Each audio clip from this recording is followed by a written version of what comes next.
Hey guys, welcome to ক্যান্ডি ক্যান্ড রোমলি। আশা করি সকলে অনেক অনেক ভালো আছো, আর আমিও অনেক ভালো আছি। তো আমি এখন চলে এসেছি মাসিমণির বাড়িতে, যেহেতু ভাই দাদার বিয়ে আছে। আমরা বেশ কয়েকদিন আগে, মানে 3 দিন আগে আমরা পৌঁছে গেছি। আর বিয়েবাড়ির সব কিছু শুরু হয়ে গেছে, প্যান্ডেলের কাজকর্মও চলছে। তো আর তাছাড়াও আজকে প্রাইমারি কিছু রিচুয়ালস থাকে, সেগুলোও আজকে শুরু হয়ে যাচ্ছে। আর বিয়ের পর এটা আমার প্রথম বিয়ে বাড়ি শ্বশুরবাড়ির তরফ থেকে। আর বিয়ের আগে অনেক রিচুয়ালস দেখেছি, কিন্তু পার্টিসিপেট করতে পারিনি, কেননা বিয়ে না হলে, এও স্ত্রী না হলে ওটা করতে থাকে না। কিন্তু আজকে প্রথমবার আমি সেই সমস্ত রিচুয়ালসে পার্টিসিপেটও করব। তো অনেকটা এক্সাইটেড এবং নার্ভাসও আছি। তো চলো, আজকে তোমাদের সাথে সব কিছু শেয়ার করব, তোমরাও দেখতে থাকো, এনজয় করো বিয়েবাড়িটা। বিয়ের অনেকগুলো শুভ জিনিসের মধ্যে অন্যতম হলো হলুদ, আর এই হলুদ বাটা দিয়েই বিয়ের শুভারম্ভ করলো বৌদি ভাই। আর এদিকে মেজো মাসিমণিও শ্রী তৈরি করছে। এই শ্রীর কনসেপ্টটা আমার আগে জানা ছিল না, এটা সম্পর্কে আমি আজই জানতে পারলাম। বেসিক্যালি চালের গুঁড়ো দিয়ে এগুলো বানানো হয়, কোনো শুভ অনুষ্ঠানে এই ধরনের জিনিস বানানো হয় বলেই জানা যায়। আর অন্যদিকে মাসিমণি বরণ ডালাটা সাজিয়ে নিচ্ছে।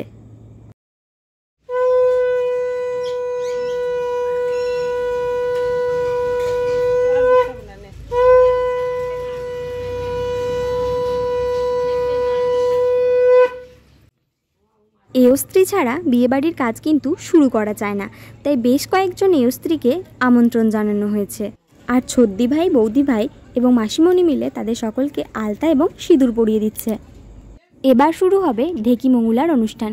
যদিও আমার বিয়ের সময় খোলা মঙ্গলা হয়েছিল, কিন্তু এটা ডিপেন্ড করে, যে যার বাড়িতে যার যার নিয়ম সেটাই পালন করা হয়। বিয়ের 2 থেকে 3 দিন আগে একটা শুভ ক্ষণ দেখে এই নিয়মটা পালন করা হয়ে থাকে।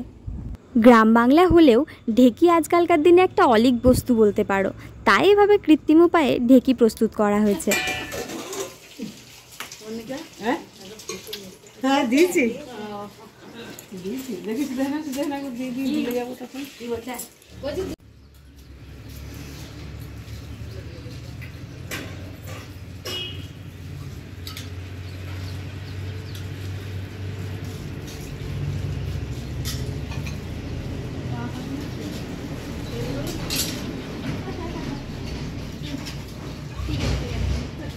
আরো চাল দিতে হয় নাকি?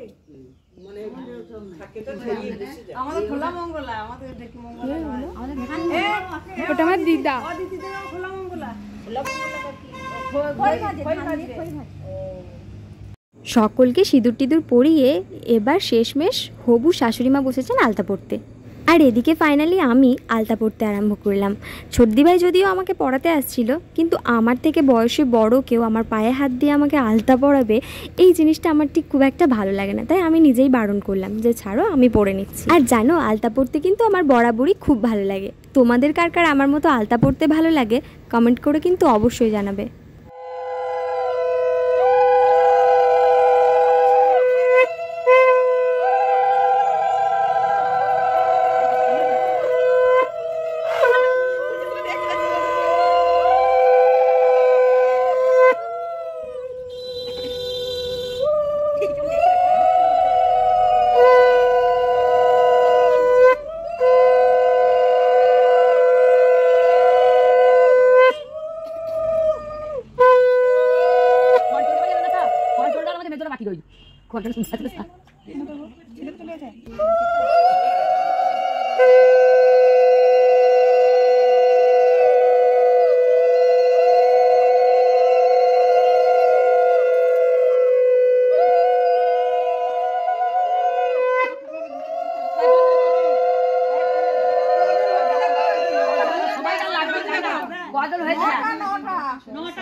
এই লয়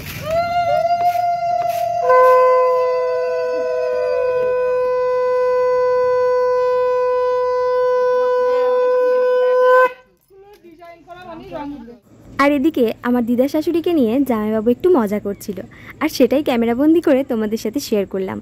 থালার মধ্যে থাকা সমস্ত পান, সুপারি আর বাতাসাগুলো অনুষ্ঠানের শেষে এক এক করে সকলের মধ্যে ভাগ করে দেওয়া হচ্ছে, এটাই নাকি নিয়ম। তো চলো আজকের ভিডিওটা এখানেই শেষ করছি। আমার ভিডিওটা ভালো লাগলে অবশ্যই একটা লাইক করে যাবে, আর যারা আমার চ্যানেলে নতুন তারা কিন্তু চ্যানেলটা সাবস্ক্রাইব করতে ভুলবে না। বিয়ের আগামী ভিডিওগুলো তো দেখতে হবে নাকি। দেখা হচ্ছে পরের ভিডিওতে। টাটা।